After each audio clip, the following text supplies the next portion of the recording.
It is 9 p.m. on Friday, the 28th of September 2023. This is Gttv News in English with me, Gttv Job. First, it begins with the main headlines.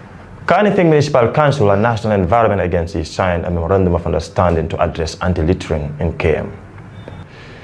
Food Safety and Quality Authority has trained stakeholders on the application of World Trade Organization sanitary and phytosanitary measures. A staunch supporter of the United Democratic Party, Dudu Kasajata, has called on government to step up efforts and address insecurity, including killings. Burkina Faso Security and Intelligence Services has failed a coup attempt on Tuesday, according to the country's military government. South Sudanese President Salva Kiir has arrived in Russia to talks with Vladimir Putin. Well, this and more interesting news will follow shortly after the commercial break.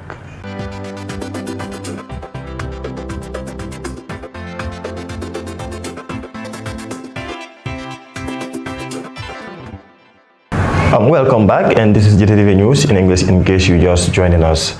Now the news in details. Carnifing Municipal Council on Tuesday, 26 September 2023, signed a memorandum of understanding with National Environment Agency that seeks to pave way for environmental management collaboration between the two institutions and help to avert anti-littering within Carnifing Municipality. Let's take a look. The signing ceremony brought together senior officials of both Carnifing Municipal Council and National Environment Agency. Speaking at the signing ceremony, Pasise, the CEO of KMC, described the MOU with NEA as a milestone in the history of the Council and National Environment Agency. He revealed that the Council, under the leadership of Talib Ahmed Bensouda, has purchased a fleet of vehicles to make sure the environment is clean and hygienic for the residents of the municipality, adding that this cannot be achieved without the people of the municipality. Malik Ba, NEA's Director of Technical, said the deal will enhance the already formidable relationship between the two institutions to protect and preserve the environment and the public. Gathered here today for a signing ceremony of the MOU between the KMC and NEA, expected to further enhance an already formidable relationship between the two institutions undertaking similar mandates on the protection and preservation of our environment and the public. This partnership, you would all agree, will go a long way in addressing our common goals of protecting our people and the environment. Distinguished ladies and gentlemen, the NEA was established by Section 9 of the National Environment Management Act as the principal body responsible for the coordination of environmental management in the country, including the regulation of environmental protection. Reporting for Gttv News, I am Gttv Job. Food and Safety Quality Authority has held 3 days training on the application of World Trade Organization sanitary and phytosanitary measures at a local hotel in Senegambia from 26 to 28 of September 2023. The training, which brought together stakeholders from the Ministry of Trade, Food, Safety and Quality Authority and 2 technical experts from World Trade Organization, has called the importance of sanitary and phytosanitary measures that are necessary to deliver rigorous and high-level training demanded by the Ministry of Trade of the Gambia. Habsaba reports. Speaking at the training ceremony, the Economic Affairs Officer at Sanitary and Phytosanitary Measures Unit in Agricultural Division of World Trade Organization, Isabel Carredon, said. On behalf of the SPS team and of my colleague Aicha Tuba, Economic Affairs Officer at the Standards and Trade Development Facility, let me thank the Gambia for inviting us to participate in this national workshop on the WTO agreement on the application of sanitary and phytosanitary measures. This request shows the importance that the Gambia gives to issues related to food safety, animal health and plant health, and its commitment to improving the implementation of the agreement. SPS is about protection. It's about protection of human, animal, and plant life and health, and as such, it is a priority for all.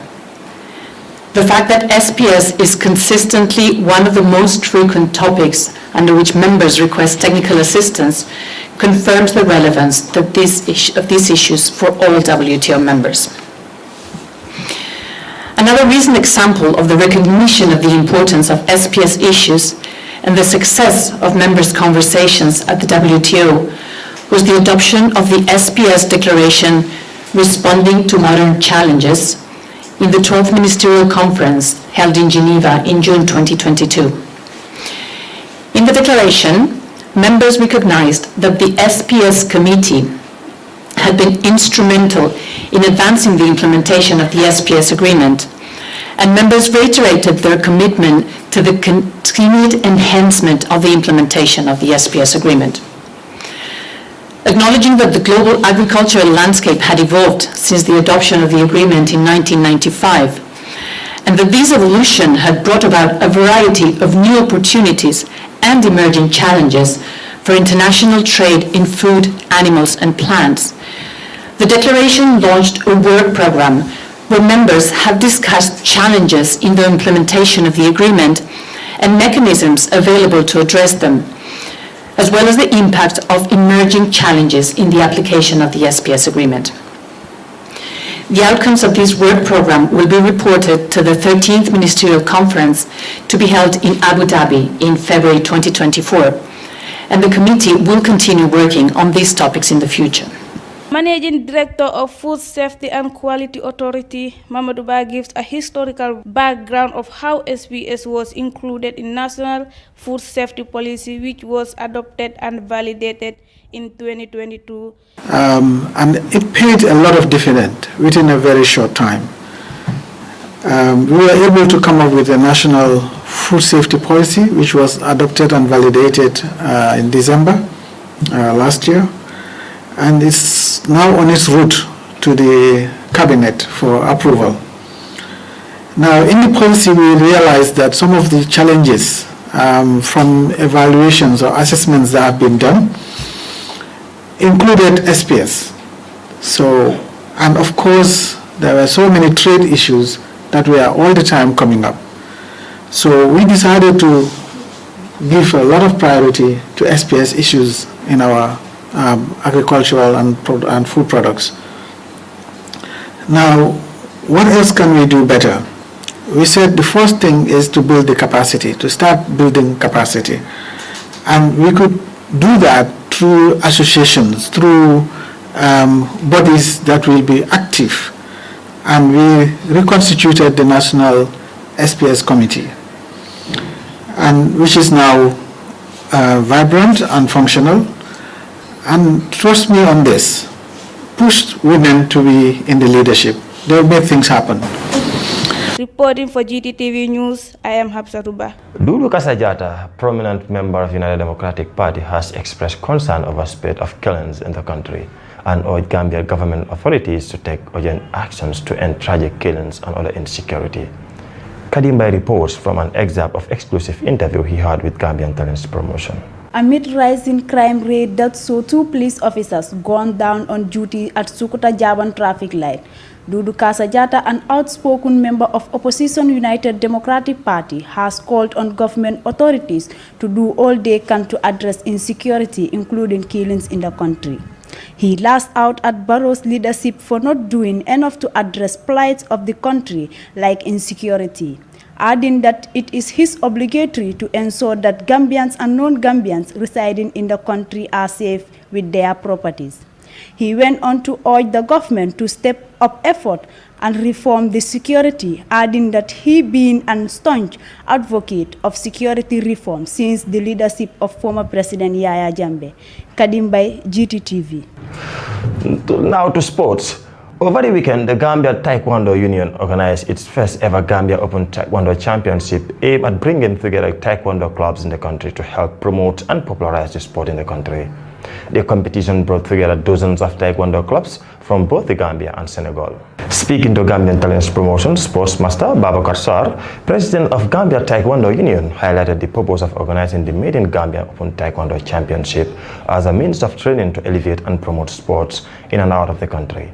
However, he lamented about lack of support to the union to help promote and elevate Taekwondo in the country, adding that after seeking financial support from institutions, that their requests all went futile. He continued to implore both on state and private institutions to extend helping hands to the Gambia Taekwondo Union in order to take the sports to the next level. Let's take our first commercial break, and once we're back, we bring you the international news.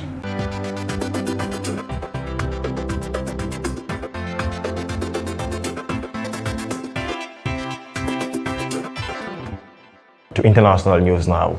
The military government of Burkina Faso has alleged security officers tried to destabilize the country following the attempted coup on Tuesday. The government gave statement that arrests are being made and further steps taken to address the situation. Sarif Conte reports. The military government alleged that officers and others had planned to destabilize the country and throw it into chaos. It has just been less than a year since the interim president, Captain Ibrahim Traore, seized power. That was the country's second coup in 2022, which took place amid a growing Islamist insurgency. In a statement read out on television on Wednesday evening, the authorities said some arrests had been made and they were actively pursuing other suspects without giving specific details. It said that the alleged perpetrators had the sinister intention of attacking the institution of the public and plunging the country into chaos. Hours earlier, Captain Ibrahim Traore had issued a statement saying he was determined to safely lead the transition despite adversity and various maneuvers to stop our exhonorable march towards assumed sovereignty. The junta has said elections will take place by July next year. On Tuesday, rumors of a brewing mutiny led hundreds of people to take to the streets of the capital Ouagadougou in support of the junta.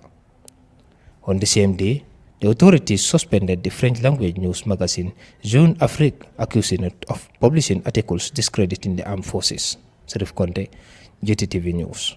Russian President Vladimir Putin has welcomed President Salva Kiir of South Sudan ahead of a cooperation talks on trade, investment and security.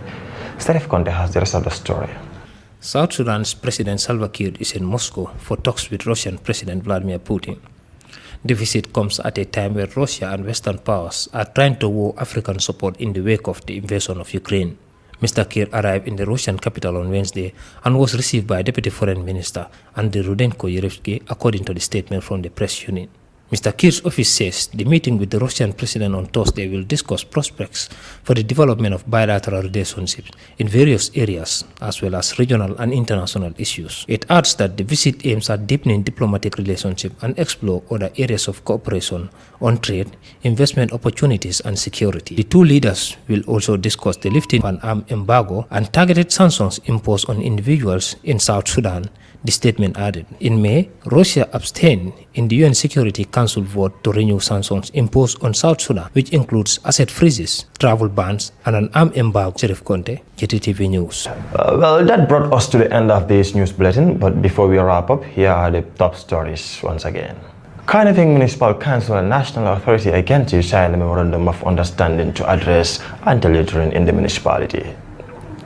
A staunch supporter of United Democratic Party, Dudu Kasajata, has called on government to step up efforts and address insecurity, including killings in the country. Burkina Faso's security and intelligence services has foiled a coup attempt on Tuesday, according to the country's military government. South Sudanese President Salva Kiir has arrived in Russia for talks with Vladimir Putin. Well, this is all we got for you in our tonight's news bulletin. On behalf of the production team, I was your presenter, Modlamin Joe.